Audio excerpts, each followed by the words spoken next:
Stage is set for the first presidential debate tonight of the 2024 campaign season. It's the earliest ever between two leading candidates. It's a debate full of firsts, with both candidates facing an uphill battle to win over voter support. ABC's Christiane Cordero is in Atlanta with what we can expect here in just a few hours. Today, President Joe Biden and former President Donald Trump are bringing the heat to this late June debate stage in Atlanta, the earliest ever in a campaign season.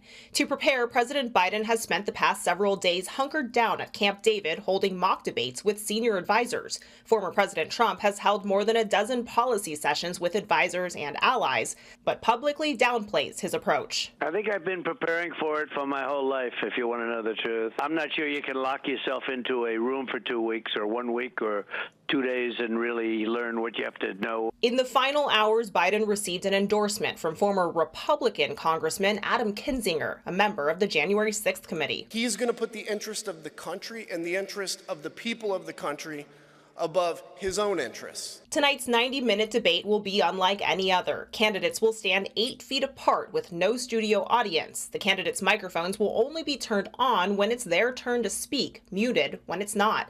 CNN this morning demonstrating how that will work. He's going to interrupt me as I'm speaking, and this is what it will sound like. My volume remains constant, while Phil's interruption can be difficult to understand. The goal of that microphone silencing to avoid chaotic shouting matches like this 4 years ago. The question is, radical left. Still up for grabs, the opportunity to win over millions of voters who say they don't like their choices. A new 538 Ipsos poll asked who people would consider voting for, meaning they could choose more than one candidate. They don't get above 45%, either one of them. I'm struck by the number, though, for Bobby Kennedy Jr. That's almost 1 in 5 voters who say they may consider voting for the third-party candidate, even though he's not on the stage tonight.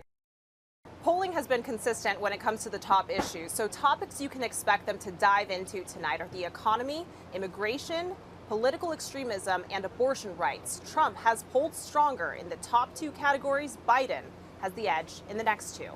Christiane Cordero, ABC News, Atlanta. Now let's take a closer look at what Kentuckians want to see talked about during this debate tonight. Let's check in with what the recent Google Trends are showing.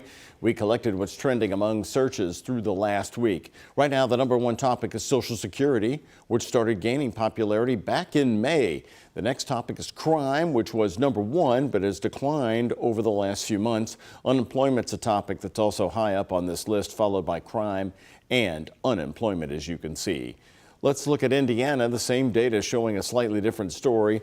Hoosiers' Social Security is still top of mind, followed by crime. Third on the Hoosier list is health care, employment, and immigration round out the top 5. And then just under those 5 in both states, Kentucky and Indiana, the economy, abortion, and race.